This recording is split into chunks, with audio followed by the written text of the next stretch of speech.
Yes, sir. Sweet. All right, sir. Hey, everybody. Welcome back to Bubba's Comedy. Today's guest is the one and only Daryl Felsberg. That's it. One and only. You're welcome for that. Thank you. Whew. Whew.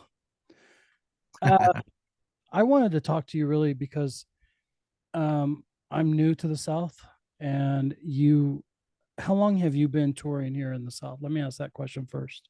Um, Full time since 2008. I started doing stand up right about 2000 in the Texas Panhandles, where I started in Amarillo, and then pretty much stayed in the South Central states. I not that I couldn't do comedy elsewhere, but I didn't have to. So I pretty much stayed Southwest, a little bit of the West Coast, Texas primarily, the Midwest, Missouri, Illinois, and then all the way over to the East. I just don't. It seems like for whatever reason, I don't go to the far Northeast. My agent's in New York. I've got family in Connecticut, and for some reason or another, I have no interest in going there, or nobody has an interest in me being there, and that's I don't have to. Like this last week, I was supposed to be in Kenosha, Wisconsin, and I forgot that my son. I say I forgot. My son was graduating college, and so that I had to cancel that run and go back later. But that would have been the first time I've been to Wisconsin. But I've done stand up in Canada and Alaska and Mexico and what have you. I've been all over, but it's just I don't you don't have to go far as some people think. A lot of comics think you got to go to the West Coast. You got to go to New York to make a living at it, and maybe to make maybe to get ahead in some areas, but there's a lot of business in the flyover states, and I firmly believe that. I can tell you firsthand that they don't pay in California. No, no, no. It's exposure to opportunity. Yes. That's the biggest thing. Yeah. And I get it. I mean, that's maybe if I was 20 years younger, 30 years younger, and then well, are you sure you're not from the South? You just dabbed your forehead like a damsel. I do declare this uh, is hot. Loaded. Yeah, I feel it it's going through my humidity. veins. This You had the vapors. I don't know why they have a sauna in the gym down here. I I don't know. have no clue. I didn't know you were in a gym. Well, I'm not. um, no, I like you were saying that I know when we talked earlier that you did pretty well just on merch. Yeah, I Tell was me pretty about that. lucky. Sure. I was pretty lucky. Even from the get-go. I didn't let's see if I started in 2000, I tried to put an album out in 2008, 2007. Or yeah, right in there. And of course, anytime you record anything, it's not good 30 minutes later. If you record something 30 minutes later, you're going to hate it unless you're just a narcissist and there's something wrong with you. I recorded an album, and when I look back now, I'm embarrassed that it's even still out there, that people could purchase it. Then in 2017, I put out an album, and it was done a lot better. Not only was the material better, but the program behind it, the marketing push on it, it did very well. Where we got, so we still get good mailbox money from it today because we put on digital platforms that did well. What comics forget about, I watched them do this for whatever reason. They think that there's only one way to make money, and that's from the booker and the venue, and that's the only way to make a living, and they rely on that, and that's why they live in their cars or they live with each other or whatever. And I saw it as different spokes of income. So I get paid to perform, and then I get paid to sell merchandise, and then I also get paid to write comedy, not just for other comics or shows, but there's a whole I'm doing tomorrow. In fact, I'm doing a video audition for Coors Brewing, where I am. If I get the gig, I've already gone through the first audition, but if I get the gig, then I go to Golden, Colorado, and they're going to film it. And I helped write part of it. There's commercial use, billboards and what have you. It's not just standing on stage and belting out your jokes. You can do that, but life is about this long. I found this the hard way.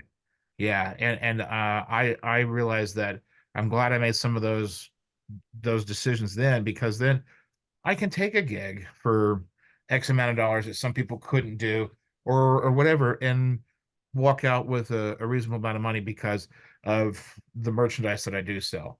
I sell a t-shirt and a CD, that's it, but it's embedded in my set, and it changes. It changes with my show.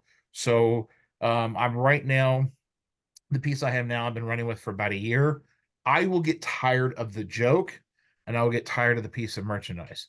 And then I'll come up with another great idea, something that's embedded in the show, because then when the audience is done watching, they feel connected to it. They go, it's usually a callback of some sort.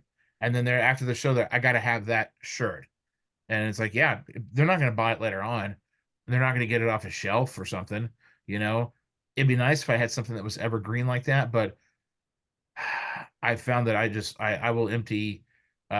We take a trunk with us, and I'll probably empty a half of it at a show.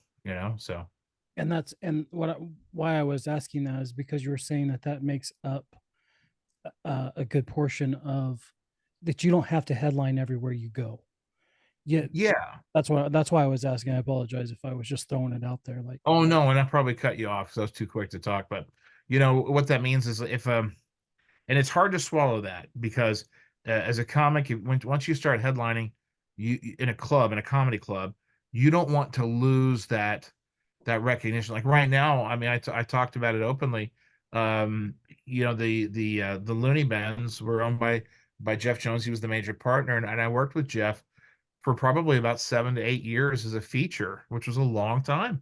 And everybody's like, "Why do you do this?" And I said, "Well, no, I mean, I'll just expose the numbers. I don't care. It's not science or anything, or rocket science. It's, they would pay 550 and your hotel while you were there, or your accommodations. Not a whole heck of a lot.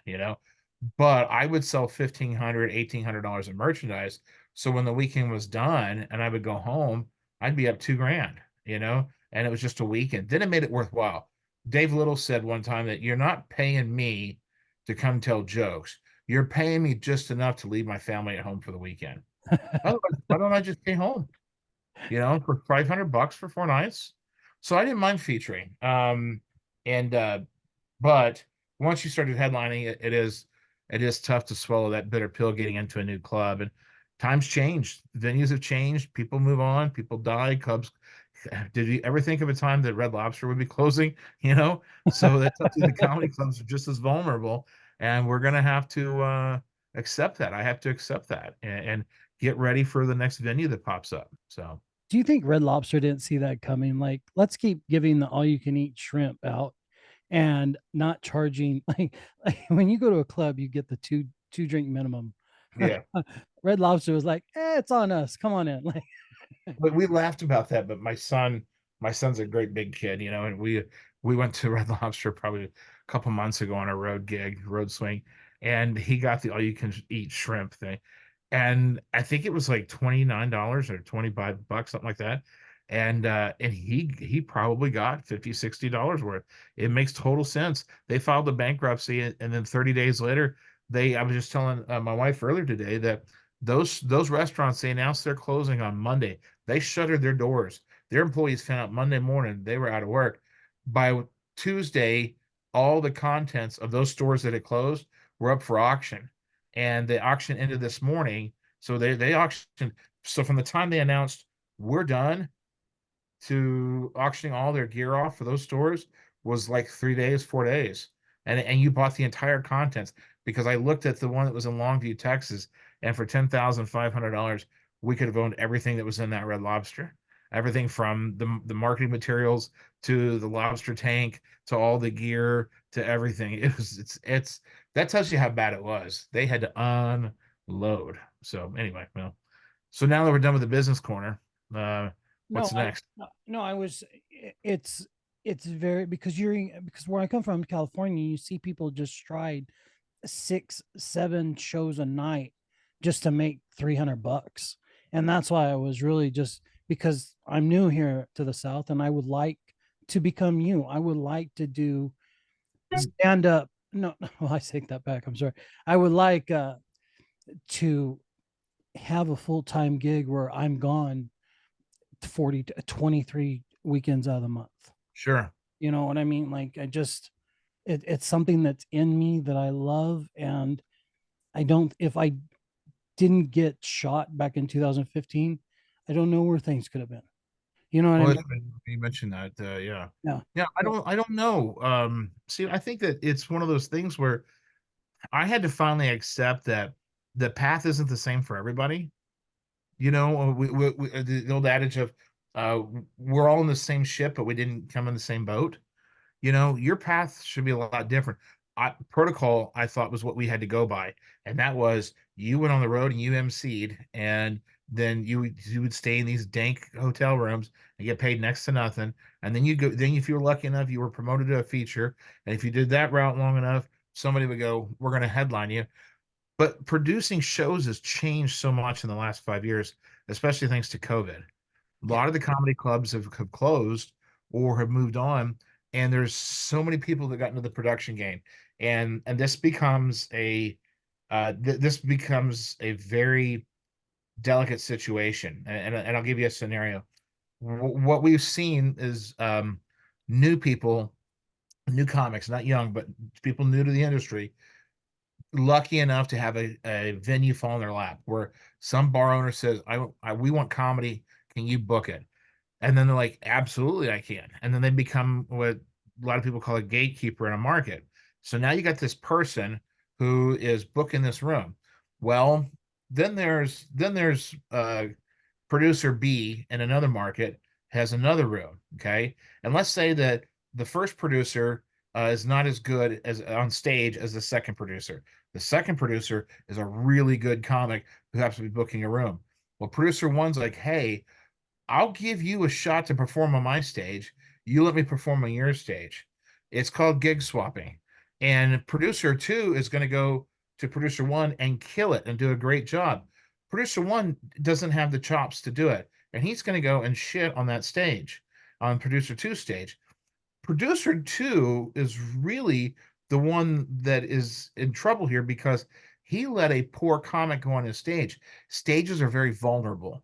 Okay. They're very vulnerable. And if you let the wrong person get on stage, they're not coming back. I learned this from Jeff Jones. Jeff and I didn't have this great of a relationship, but he just happened to pop up twice.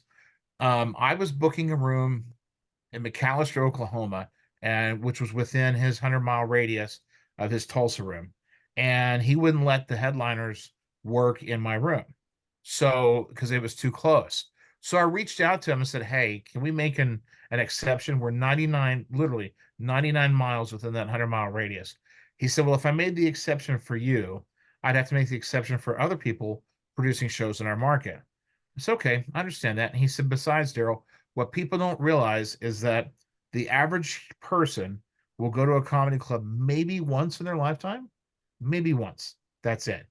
So you're taking that market from my business where I've paid for the phone ads, I've paid for the radio ads, I've paid for the TV ads. I've nurtured the comics for decades and built those relationships. And then now you're going to come and take a part of that. We're not going to allow that. And I thought that makes total sense. He is absolutely right. And I said, you're right. I'll move it down the road, and I did. It was no sense in doing that, and I wanted to keep that relationship. So with that being said, as comics, we love what we do so much, and we think of people being stupid if they don't go to a comedy show. You're dumb if you don't go to a comedy show once a month. And the reality of it is that most people won't go, but maybe one time. So back up to producer one and producer two. So somebody goes to that show in producer two's venue with producer one on stage, and that person's just eating shit. Okay. That couple that went to that comedy show in that market, never been to one before ever, and all they heard were rape jokes, pussy jokes, just grotesque stuff over and over again, you know, then they've now made their assumption of what comedy is. So then 2 weeks later, producer two goes to book another show, and somebody asks that couple, hey, you want to go to such and such bar? They're having a comedy show. No, we went a couple weeks ago and it was terrible. They were anti-Trump, they were anti-Biden, they were anti-God, they were pro-God, whatever you can think of. all the reasons for them not to go. And it was the two producers' faults that did that. Don't swap gigs. If you book a room, book somebody booked on their merit. I've had one. I own a small club. It's a very small venue. It's in East Texas. It's been there since 2008, and up until this year, we've been constant and open until I got sick a couple months ago. It went dark, but I've always booked it with qualified comics that I'd seen personally, so that I didn't, because it's in this market of 25,000 people. Mhm. It's its own committed facility. I'm not in a bar.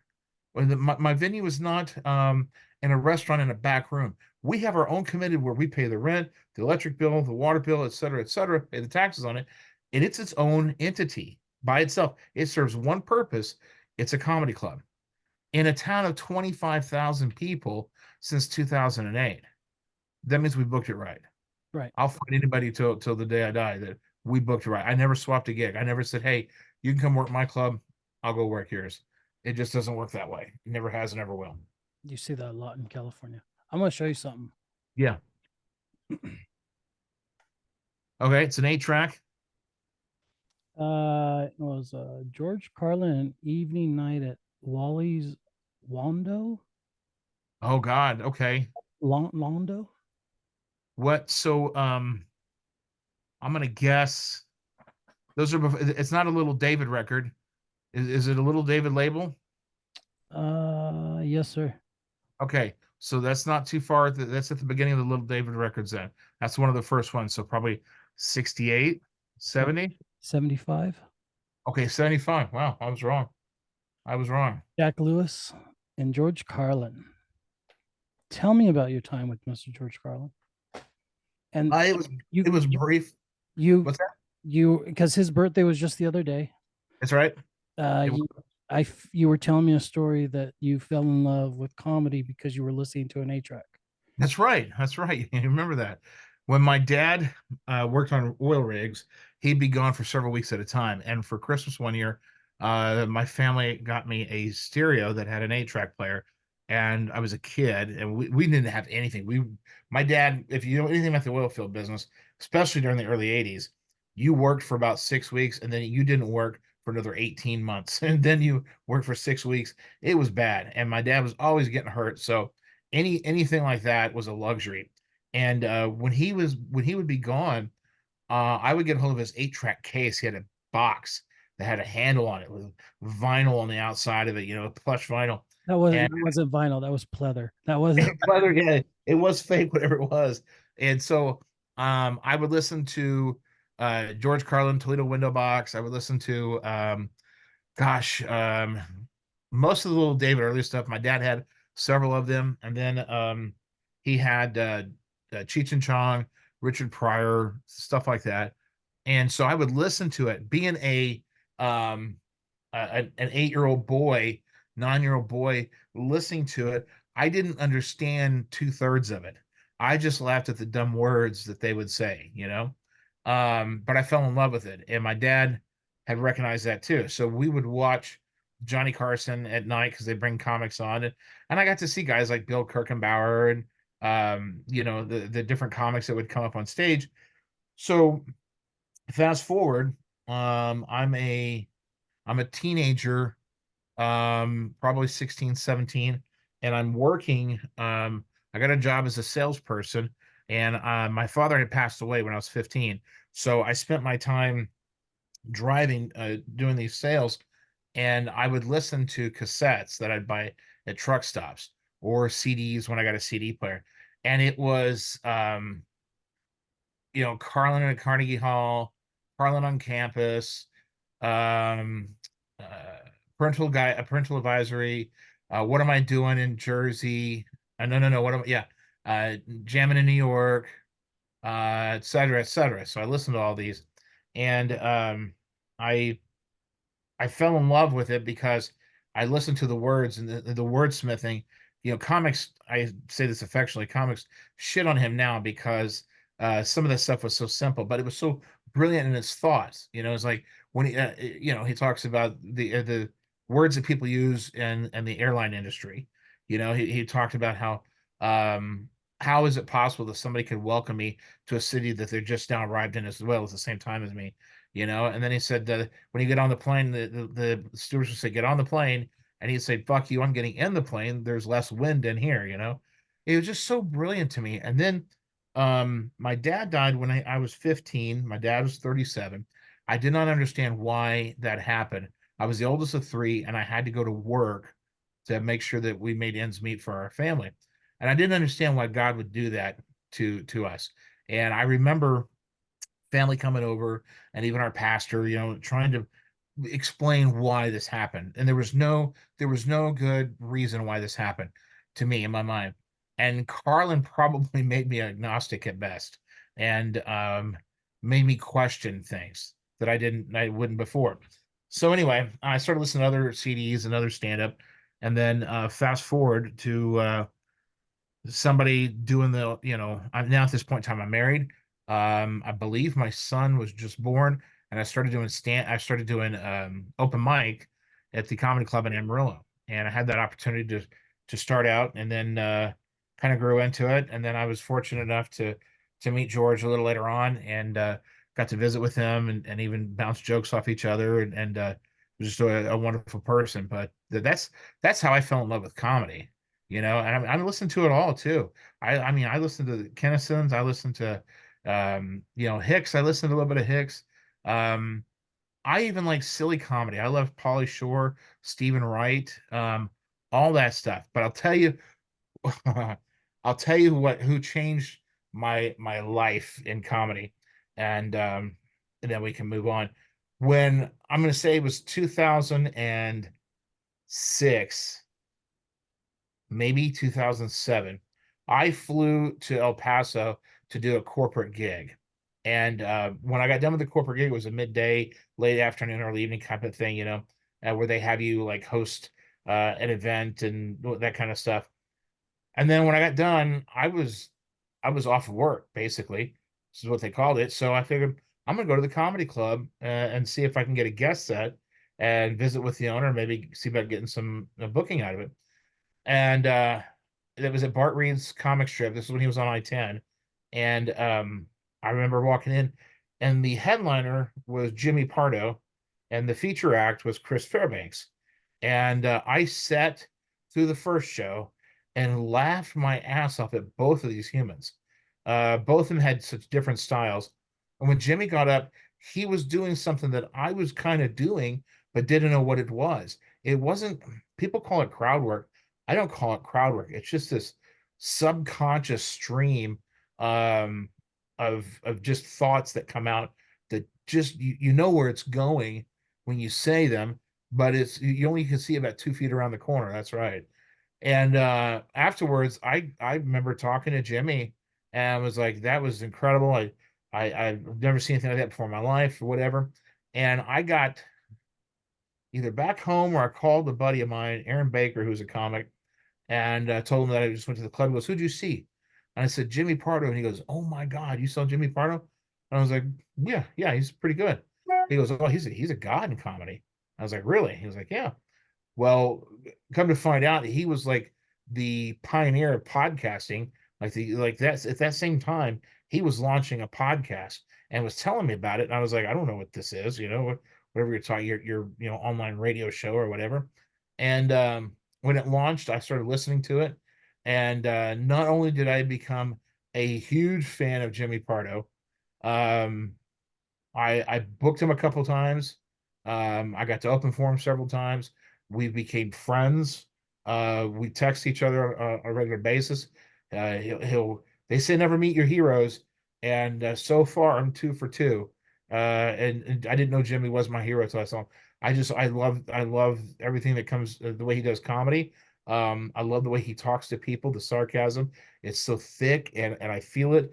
And I'm very, very, very lucky to have him in my corner. When I was before I got sick, before I went to the hospital, he would reach out to me, leave a voicemail, or call me, or talk to me on the phone. I mean, this guy's his podcast. He's got, you know, John Hamm on, you know, or whatever, and John Hamm's in the background talking. They're just and he's talking to me on the phone, and you know, like it's no big deal. You know, it's it's unbelievable, you know. And I was lucky enough that he's a friend, and he is a hero of mine, you know. It's kind of cool when that happens to you, when you see them in a different light and they just want to do their job and be, you have him up here and he's everything that you see he Yeah, is, and he's just like, yeah, I'm just me, I'm just an average guy, you know what I mean? Like he doesn't hold it, like you were saying, I don't wear my own product, I don't wear my own swag. yeah, Like that's kind of him, where he's just, I'm just yeah, like, I'm just a normal. yeah. We get it. I mean, we get each other, but we also found, I mean, we're both 50-year-old jackasses, you know, that we're men that act like children for a living. We both have an affinity for 80s music. When I go to a concert and he knows I'm going, he will send me a text and say, "Do not tell me what the set list is, and you have to tell. We'll talk about it when it's done." And like I remember we went and saw The Cure, American Airlines Center, and he saw The Cure at the Hollywood Bowl, but I had to wait to even talk to him about it until 3 nights after. And then when he saw them, he said, "Just got done with The Cure," and I said, "Yeah." I said, "How many uh what do you call it when they come out at the end? Sometimes I lose. I it's have COVID. it Um, where they come back doing the encore or encore. Yeah, yeah, yeah. I was like, how many encores? He goes, 5 encores. I said, yeah, exactly. I said it was just furious old men because we're counting the hits off as they play them. We go, wait a minute, you didn't do this, you didn't do that. You know, like I said, that I idolized the guy, and then it became friends. And he had the same relationship that I have with him. He had with Richard Lewis. You know, he and Richard Lewis and Paul Reiser, you know, they worked together a bunch, and you've been on his podcast multiple times and that kind of a thing. So I totally get where he's coming from. I didn't know who the Cure were until I had to do security at Coachella Music Festival. Boo. That's I someplace I would want to do security at. No, but it was fun and it was horrible because they did 6 encore songs and they were the headliner. I wanted to get the hell out of there. Like I am done. Like please leave. Your makeup's Yeah, right. Please go. Just exactly. somebody pull the plug. Somebody. The humidity has ruined your Aquanet and your hair. Robert Smith, give it up. That guy is 70 years old and still cranks it out. Been with the same wife for since they met when they were teenagers. It's remarkable that he is able to do all that. Anyway, this isn't the Cure podcast, but yeah, no, that's the kind of stuff that we get into. I I worked. That was the same day I told David Hasselhoff to fuck off. I, Yeah, no joke. Not to talk about me, but he was back there and people were dying in 110-degree weather. They were literally passing out, and I was picking them up and taking them behind the stage for the EMTs. And about the third one I took back there, she was really hot. And here comes this voice over my shoulder. You want to take a picture with me? I turn around. asking you or her? I didn't care. It was Okay. 110 and my tits were sweating. I was done. I was done picking up people and putting them behind where the EMT, you know what I mean? Right, right, right. So it was just, you want to take a picture with me? You know what, dude? Oh, Fuck we're good. off. And it was just, soon as I had the fuck, I was like, just go with it. You had to continue. It just had to fuck off. Yeah. You know what Yeah. I mean? It wasn't like, but he was drunk and it was like, I wasn't in the mood. I just wasn't. So I can cut all this out. You're fine. So comedy stepped in when your dad passed away. Then is that Kind of. Yeah. is Kind that of. I spent a lot of time on the road driving in my job. I was a salesperson, like I said earlier. So I had a lot of windshield time. Tommy And Boy? so I just started listening to comedy. You would find it at truck stops and what have you. And then when I got a CD player that had an attachment that was a cable was attached to a cassette that went into my cassette player, then I would become a member of Columbia House under 12 different names so that I could score 140 free CDs for $10 or whatever it One was. penny for a penny. Yeah, yeah, whatever it was a good deal. Not for them. They Red Lobster that thing, And so I did that, and most of it was comedy. It was kind of weird, but yeah, it was just, I guess maybe it did fill a void. I don't know. My grandfather introduced me to people like Jerry Clower, Yeah, sure. like Minnie Pearl. Like we were watching the Rhinum, the old school Yes. where they would have Grandpa Jones and they would do their skits, and I was like, man, that's really cool. Like that's something. So at an early age, I was listening to Jerry Clower and like Ray Stevens. Like Right, exactly. Ray Stevens. Yeah, yeah. so it was like these people telling stories in song. Like Ray Stevens was doing it in lyrics, and Jerry Right. Clower was just taking you along with the hunting trip. You know, If I remember right, Jerry Clower started in Lubbock. He was a traveling salesperson, and somebody heard him talk and said, "Why don't you get on the radio and tell these stories?" And he went to the radio station in Lubbock, Texas, and he told the story, and that somebody recorded it.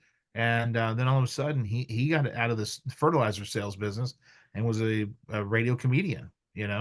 That's how they started back in the day. it was just the way he talked because it was all through radio. So it was Yeah. he really pulled like a Vince Scully move on you. He just sucked you in with his story, and you were all of a sudden coon hunting.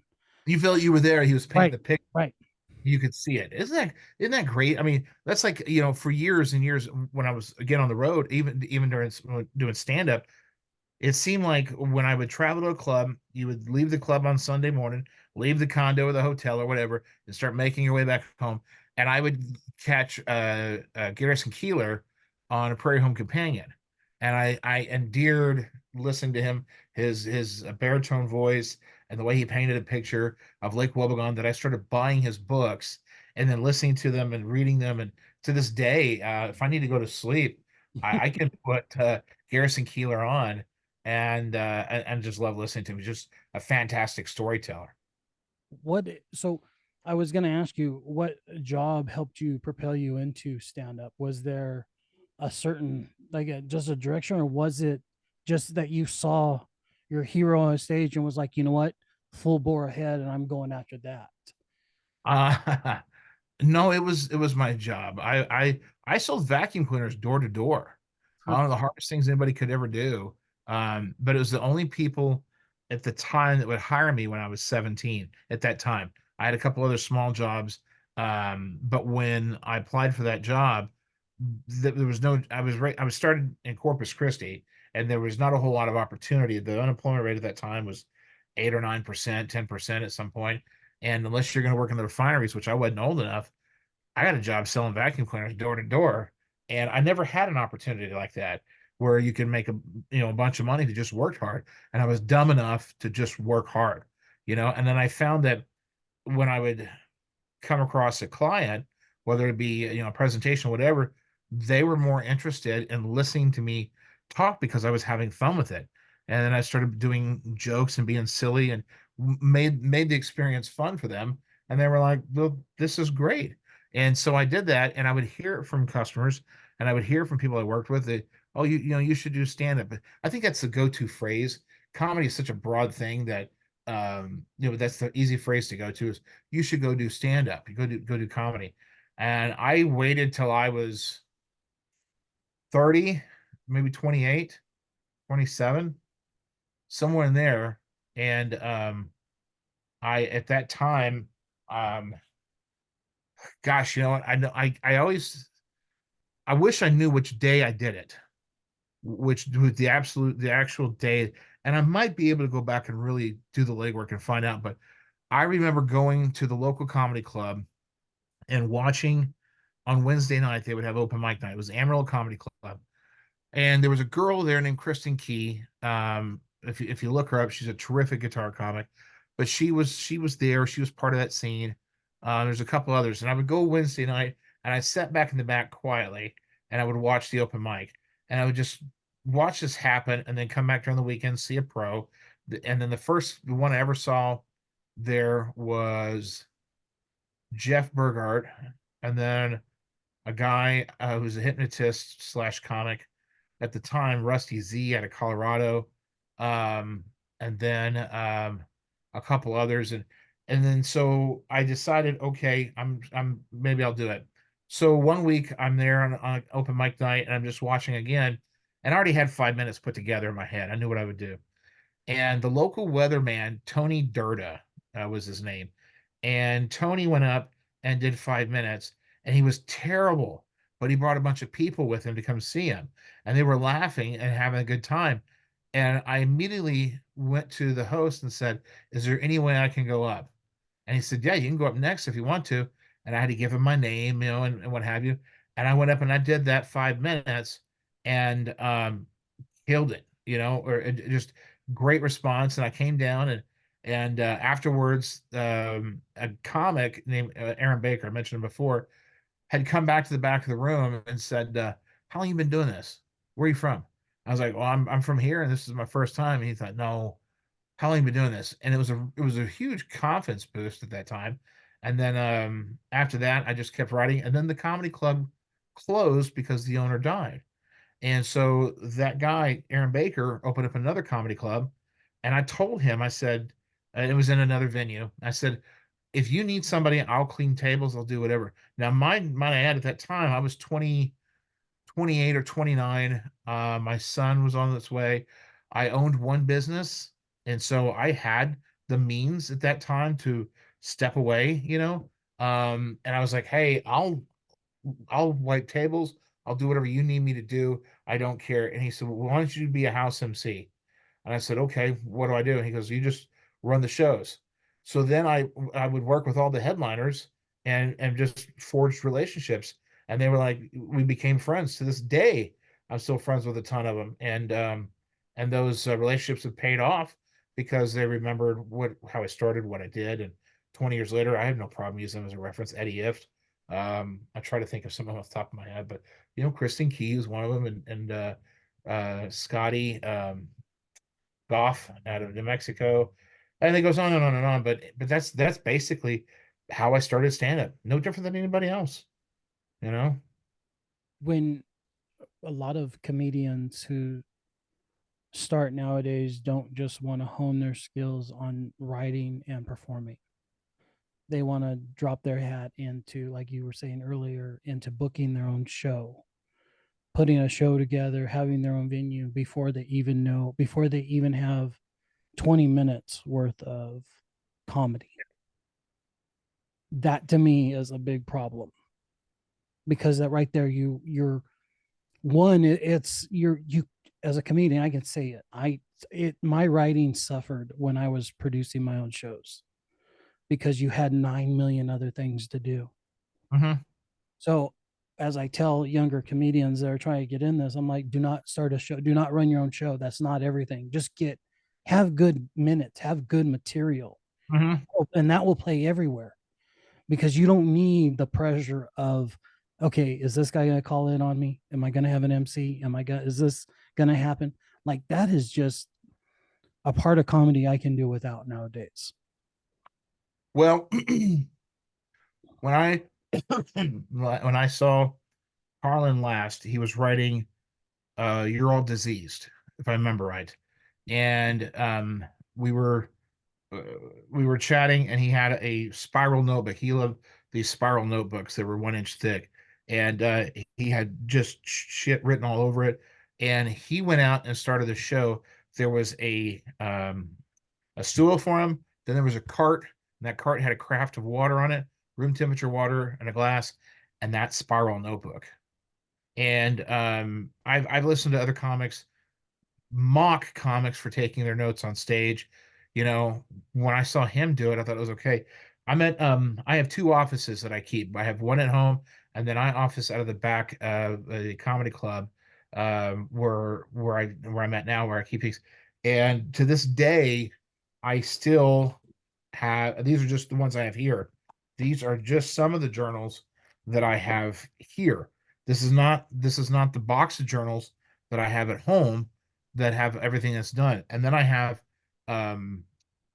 notes, of course, on my phone, and I use there's an app called The Gig. Yeah, there you are. It's don't stop. I mean, it's you're here's what happens.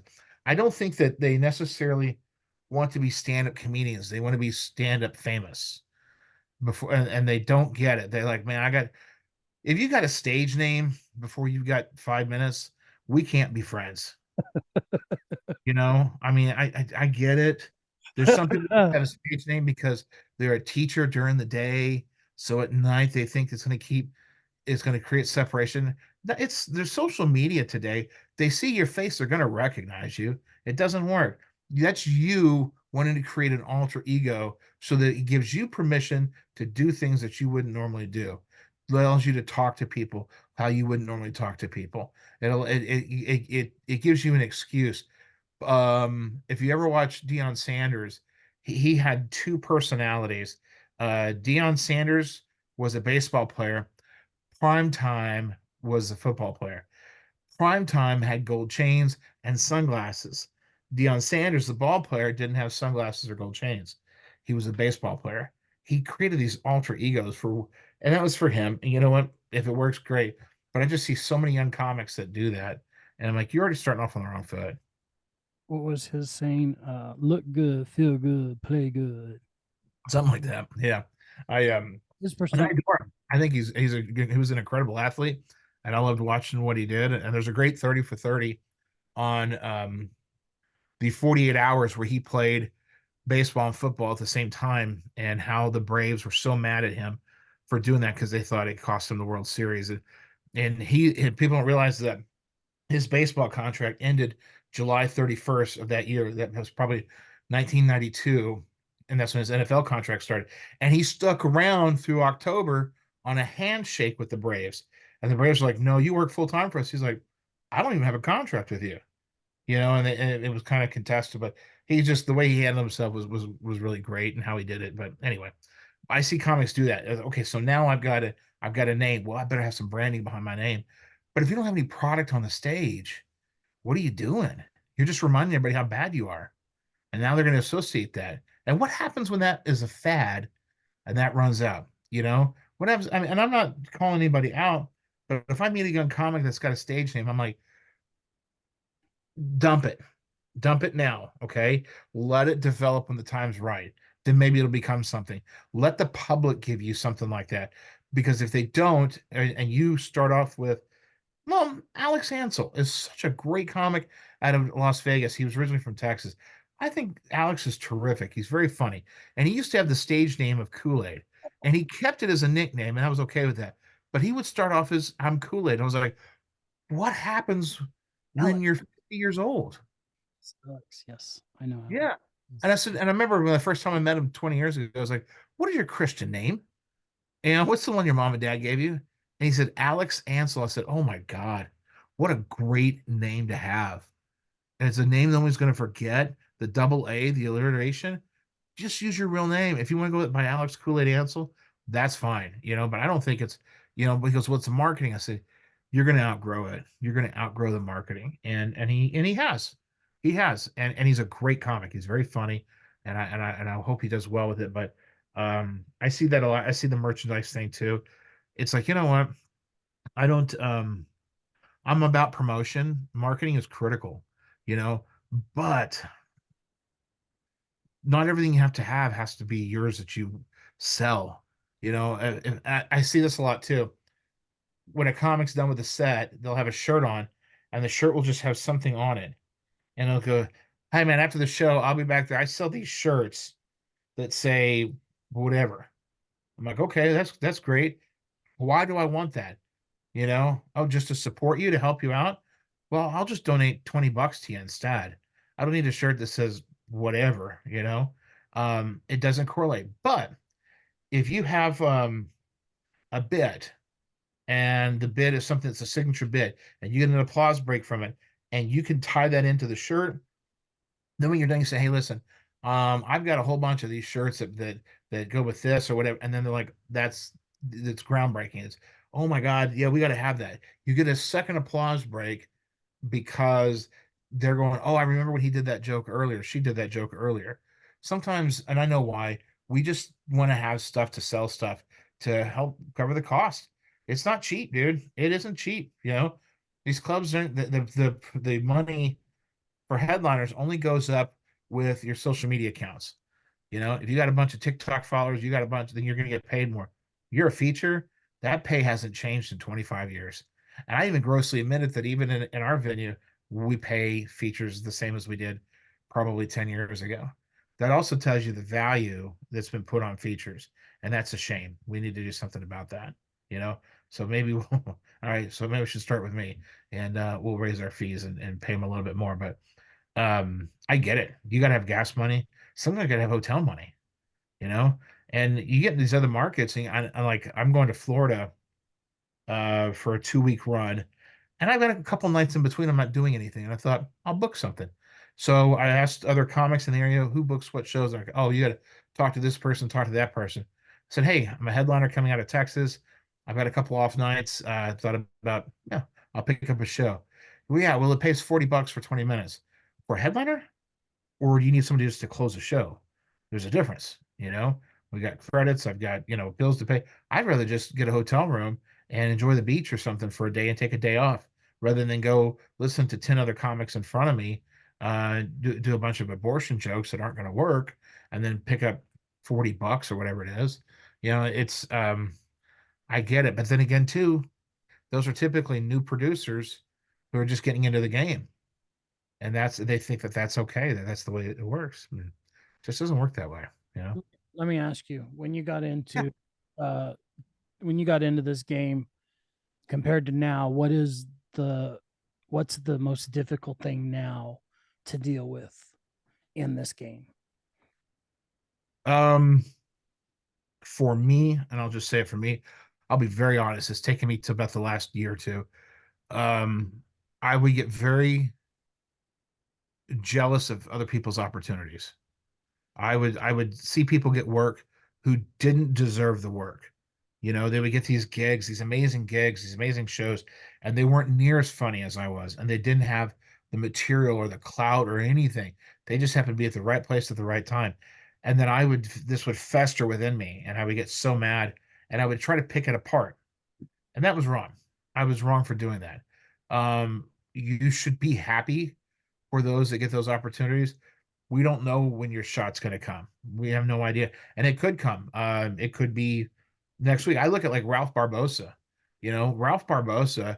I knew Ralph for several years. Ralph was on our roster to work our club, but never more than a feature, if even that. If even that. He went to our festival, I think the first year. He was funny. But my God, Paul Varghese and I were talking about it. He filled a niche that wasn't there, and he is an animal, a monster. I have a question about him. Sure. Did he I agree with you wholeheartedly that he is a beast. Did he get the extra boost when Gabriel Lopez said, I don't know who the fuck this guy is? No, he was already going, He was dude. there. He was on the road. I'm not gonna say that. But when Gabriel said, I don't know who the and he did it like he was drunk and just kept saying it and just Oh, you mean like a bad George Lopez? heckler. Yeah, I'm sorry, yes. George yeah, yeah. was like a bad heckler and just kept nailing him. And I'm like, what are Nah, because Steven Trevino went to his defense, for Ralph, and which Ralph actually was more upset with Steve than he was George. He goes, it doesn't matter what George said. He said, but Steve was defending me, and there's no reason for him to defend me. He was just doing it for attention, is what Ralph said.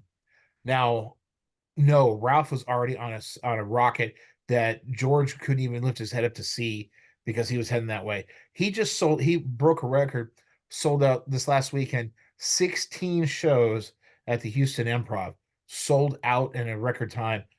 And let me tell you something. When I watch Ralph, um, his cadence and his stage presence and his demeanor is leagues ahead of his material. His material is good. He tells some funny jokes, but man, he is so. It's kind of like listening to Garrison Keeler. He's just so melodic and so smooth. And I never saw it. I never saw it in him. And what a mistake that I made. he The guy's destroying. he walks that stage like he owns it. He just like a cheetah. He's Just so likable. yes, yeah. Yeah, They I'm so proud of him, and I wish I could have gone to see his Texas debut at I think it was at the Granada Theater in Dallas. It was one of the big theaters in Dallas, and I didn't get to go see it where they shot his Netflix special. But he's so damn adorable. He's such a great story. He was just a barber in Oak Cliff, and just was doing this thing, and then all of a sudden, poof, poof, he won the NBC Latino program. It was the show that they put on, I think, and he won in, and that's all it took, man. The right people got hold of him and put the right programs together for him, and he is God bless him. I don't know if I'll ever get to talk to him again. That's how big he is. I mean, he's hanging out with guys that we'll never see again. I got one for you. Taylor Yeah. Taylor Tomlinson. Taylor's Tomlinson's another one that Never. 2 years ago we were like, who is this? No, no, no, not me. Because I was booking her. I was Oh, on really? weekend Yeah, shows with her. I was giving her $50 for gas money. I was yeah. we were in the same comedy clubs. We were around the same group. She grew up 20 minutes away from me. Yeah, it's Yeah. yeah. So Taylor is just one that I stand back in just awe because she would come up to me like, "Hey, Bubba, I've got a show in San Diego in like 20 minutes, and we were 20 minutes away from San Diego. Can I go first?" Sure, to knock Uh-huh. yourself. She was booking on 4 or 5, but she was doing the work. She was Yeah. putting in the miles, and she started out in churches. She was clean, Oh, really? very clean. And Yeah. you were saying when we are talking that people don't believe it. If you want to get paid, right clean. But Oh, dude, there's the business. If if I knew what I knew now, there's a lot of comics that you'll never ever hear of in your lifetime that are making $250,000 to $500,000 a year right now as we speak. They'll never get any TV time, but they're doing churches and corporate events. When you know, when I did my first corporate event and was paid more than a couple $1,000s, I thought, holy shit, this is what I need to do. And I was smart enough to go, okay, I can do that. And so like right around holiday time, I don't book no comedy clubs for me from mid-November till the first of the year because I'm doing Christmas parties and the Christmas parties pay so much more because I can do a show where nobody's going to talk to HR on Monday. And I'm not that great, but and I've done some church stuff, but there's a ton of money in it. There's a lot of great comics that are just killing it in that market. Um, Sometimes our own ego and writing keeps us from doing that. yeah, we don't we it was hard for me to write clean because I got that, oh, I got paid as a comedian. Mhm. Let me keep doing what got me paid. And I never thought outside well, there's this whole other market over here. Yeah, Start writing clean, dumbass. right. You can go further. Then there's a point where when you write a bit, and it can be, and you have you probably remember these when we were kids, and the books that have the optional endings. You can choose your own ending. Um, you should write some of your jokes the same way, so that you have a clean version, and then you got a club version, and then you have a bar version, Yes. and that's fun. That's fun when you go to put those together. Um, I remember there was a company called Hastings that used to be it was the equivalent of like Blockbuster, but you could rent movies, you could buy movies, magazines, books, CDs. It was one of the biggest media outlets in the Southwest, and the Marmaduke family had, oh, I don't know, they probably had 40 or 50 stores. And for Sam Marmaduke's 60th birthday, he hired me and another guy as a comic to come perform for him. And I had another daytime gig at a concert, an outdoor concert in the sun, beat down, exhausted, tired. I was having to MC it. It was outdoors, hundreds, thousands of people for this thing. When I got done, they had to put me in a van and drive me to Sam Marmaduke's birthday party, and I got inside, and I was I wasn't drunk, but I was exhausted and my head was spinning, and just tired. Changed clothes, still sweaty, and then they go, "You're going up first." And I thought, okay. And then when I went up on stage, something triggered. This is 18 years ago. Something triggered where I went into a club set, and he had all of his employees there. They had like 500 people there. Friends, Senator Teal Bivens was there. All these political people that were there, and I doing a bit about equality and gays and et cetera, et cetera, et cetera. And I caught myself and said, you know what? I just did the wrong joke for the wrong group of people, and they laughed more at that than they did anything else. And I was never more embarrassed in my life. And after that, I was like, I'm going to learn how to write separately and then keep my shit straight. That was another thing too, was alcohol. I really, um, I stopped drinking. I'll have a drink once in a while. I'm not saying I'm completely clean. I won't have but maybe one drink every year, maybe two or three at the most. Maybe my wife and I go on vacation or something. But other than that, I go to, the clubs or whatever. I don't have anything. I don't want to mess with the bartenders, let them do their job, stay out of the way. And I already went through all that where I got paid in beer when I first started. And guess what? You're like, hey, this is fun. And then you load up and you're drunk and you become an annoyance for everybody. And I didn't want to do that. And I always tell people, what's one thing you could probably do is learn how not to drink. Yeah, and that's I'm not ashamed to admit it. I come from a long line of alcoholics. It Mm-hmm. was never it was never an option for me to be like, "Hey, you want to take a beer up with you on stage?" No, I don't. I don't drink, and I smoke weed, but I do not Yeah. smoke when I go on stage, and I do not drink. Yeah. That's just my two rules because I feel like I'm cheating the people that paid to come see me, I got to be sharp. I got to be sharp. or I'm cheating the headliner. They're Yeah. never going to book me again, or you know what I mean? It just leaves a bad taste in everybody's mouth. Everybody's seen one comic that had one too many and on stage. Well, Nick Swartzen just got pulled off stage. You may have seen that video where he was drunk. And it was like, golly, man. You know, you just, at some point in time, you'll stop. You get old enough and you go, this isn't fun anymore. I don't want to do this anymore. Then you replace that vice with food or something else that kills you. That's just the truth of it. Kinky Friedman told me, he said, he goes, find what you love and let it kill you. And he said, he goes, whatever one it is, because it's not going to be good for you. So I guess mine probably was food. Mine is my highest. I weighed 400 pounds. Oh yeah. I'm going to ask you some quick questions, and then we're going to get out of Please. here. Is that okay? Yeah, of Okay. course. The hot dog thing with you.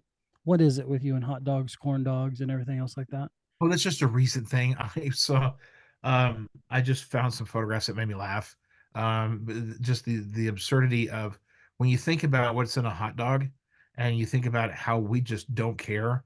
I'll tell you, my son and I yesterday were in McKinney. We stopped at a convenience store, and there was a plethora, if you will, of different meats and tubes. Beef jerky, like snack sticks or whatever. And one of them was called a hot mama. And I said, do me a favor. I said, read the first ingredient in that package because that's always the majority of whatever the product is. And that first ingredient, and I already knew what it was, and he did too. He was like, I already know, Dad. But he pulled it out, and I said, "Well, read it out loud." Mechanically separated chicken, and those three words together make me laugh so hard that I'm writing a bit about it, and I will probably name my next album "Mechanically Separated Chicken" Uh, because it's just such an abusive term that, and we don't care. We're George gonna eat that shit anyway. George Yeah. Carlin would have a field day with that word. Oh, Would have absolutely. a field like So as far as the wiener pictures, it's just so obtrusive and dumb. That fat will be done in about a day or two, and then I'll be on to something else stupid. you were doing the because I just want to give a shout out to your YouTube where you were doing Daryl Eats. What was behind that? Yeah. Well, I know I that have a podcast like everybody else, um, called Comedy Barbecue, and me and my one of my feature acts, Brandon Davidson, who's a great comic. We would travel together and we would go to barbecue restaurants and we would interview the pitmaster, and then we would have a guest with us. And we had like Kevin Farley, Chris Farley's brother. He was with us one time, and Michael Winslow from the Police Academy movies, and Jared Brow, and all these comics, and even Daniel Vaughn, who was the barbecue editor of Texas Monthly, which is huge down in Texas. and that kind of became something that was fun. But then I started realizing that when I would travel, like I said, I stopped drinking, and so my I would find these interesting restaurants to go eat at. And I thought, well, maybe we could just shoot a video. And I would literally go with a GoPro and a mic and set it up and would shoot these videos. And we did them till I got sick. And when that happened, then it was like, okay, the reason why you're sick is because you eat too much of the wrong things. So you talk about, you got it to 400. My body was retained, and I guess this is probably off topic, but it's current for me because I have been off the road for about 60 days, almost 90 days now. I go back literally tomorrow night. I do my first legitimate show back. Um, I gained a bunch of weight over the last year or so, and I cut back my eating to just a couple hundred calories a day. I was literally eating under 1,000 calories a day.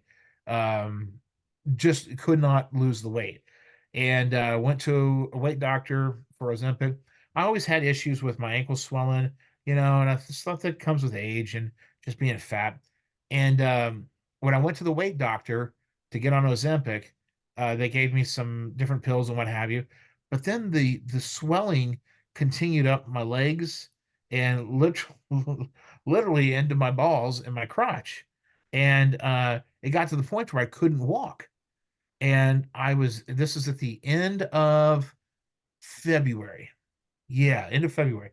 And I would get up and I could not walk. My balls were so big and so swollen that my legs, I could walk maybe 4 or 5 feet if I was lucky.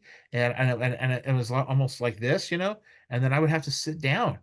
And my wife and the nurse practitioner that was helping us with the weight loss was like, "You need to go to the hospital." I was like, "No, I'm fine. I'm fine." So an ambulance picked me up, and again, we live in a town of 25,000 people. And by the time I knew the ambulance was coming, I was like, all right, well, I better get ready because I'm gonna go to the hospital, and I'm not gonna go in, where we're gonna have to fight to get clothes. I literally got naked and put a blanket and said, come get me, and they showed up, and they they were like, okay, we got to get you up on the stretcher. Can you help us? I was like, yeah. I said, you're gonna have to help me though, And so I got up, and one of the EMTs was behind me and was kind of helping us because my balls are swollen. And this is all I hear is Jesus Christ. And he's apparently saw my nuts and was helped me into the stretcher. And so they haul me off, as they're taking me to the hospital, I'm telling them, yeah, the only reason why you're picking me up is I've got this swelling. And they're like, no, you've got heart issues. I was like, nah, I'm good. Don't have any pain, don't feel anything. And my blood pressure was like 199 over like 150. They said, why are you talking to us? You should be stroked out dead. I was like, I feel great. I don't have any problems. So they took me to the hospital. They diagnosed me with AFib, and they started to proceed to cut my fluid intake back and literally pumped 120 pounds of fluid out of my body. And I've since getting out of the hospital, I've gotten some of it back. I'm trying to work it to get it out, and it's tough, man. But I mean, I was up over 500 pounds when they had me in there. I didn't realize how bad it was. And when I got out, it got to the point where I couldn't drive physically. Had trouble putting on my own shoes. It was bad. It was really bad, and I didn't realize how bad it was. So I'm grateful that we caught it and we caught it that way. But now I'm having to change a lot of habits so that this doesn't happen again. Which the problem is my heart doesn't have enough strength to pump that fluid back up and out, and that's what we're working on right now. But that was I canceled shows months in advance. I had we did some production. I was able to book some shows from the hospital bed, and I was in the hospital for I think almost 12 days. It was a mess. So anyway, I haven't done any of those Daryl Heath videos, and every time I think about it, I almost feel guilty about trying to do one. You know, so I got to finish losing this weight if I'm gonna do anything, I guess. I just had to ask because I know as somebody that has suffered setbacks in his comedy career that when somebody comes out and pulls the rug out from underneath you, it sure the fuck is harder getting back up and being like, that's where I was. That's where I want to be again. Right. I mean, is Yeah. that like that? Well, here's what I did. I was blessed with a lot of friends in comedy that made sure that Mm, uh, we were taken care of. And when I decided that I could, because when I left the hospital, I had drop foot on my right foot, which is where you have no feeling and no control over that foot. So I was literally dragging that foot. And so I would use a walker to get around. And then I retired the walker. I still use the walker for long distances. Like my son graduated college this last weekend on the football field. So I had to take the walker there. And it comes with a seat, it's one of those kind. So it's pretty fancy. And then I graduated to a cane, and I carry I don't have to have the cane. I just happen to have it with me right now. I don't have to have the cane, but it's better than than if it's good for balance. And I wanted one that had a gun in it, and my wife wouldn't let me have one. She said that was you can't have one of those, even though I have a license to carry in Texas. I can carry concealed. Who Uh, needs a license in Texas? Who needs a well, license in Texas? Wait a for minute. See, concealed. see, wait a minute. You want to be legal about it. Like, I'm just sorry. Texas has constitutional carry, which means you can carry it on your hip. Okay, Oklahoma does too. it's supposed. Oklahoma. But concealed, you have to have a license to have it concealed. You see? I'm just So joking. I'm just messing with you. I no, no, promise. you're fine. You're fine. So she settled for the next best thing, and I got one with a knife in it, type thing, a dagger, and so I can stab somebody if I have to. But I'll take that up on stage if I have a heckler that gives me any trouble, and give him a good poking. Good, So anyway, good. yeah. All So the you're time. asking about having the rug pulled out from under you. Yeah, yeah. But I did 2 weeks out of the hospital. I did a private at an HOA, and I felt like I could do it, and I had to do it seated on the walker, but it was good. And I told a longer version, a funnier version of the hospital stay and what had happened, and then I did a show a week ago.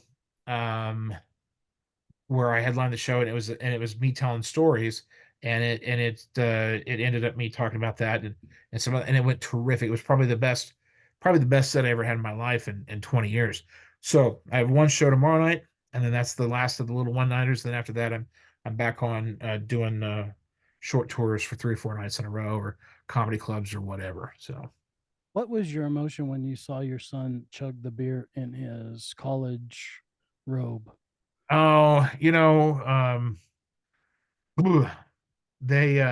Mixed we did it. emotion? Yeah, we did it. I get it. No, I'm Uh, not saying anything bad about it. I'm saying as a father, being oh, he finished.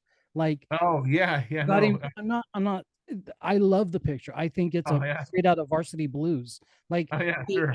I, I love the picture. I'm just saying, as a father, having a son graduate and everything that you had to do, you and your wife had to do. What was Yeah. that vision of like?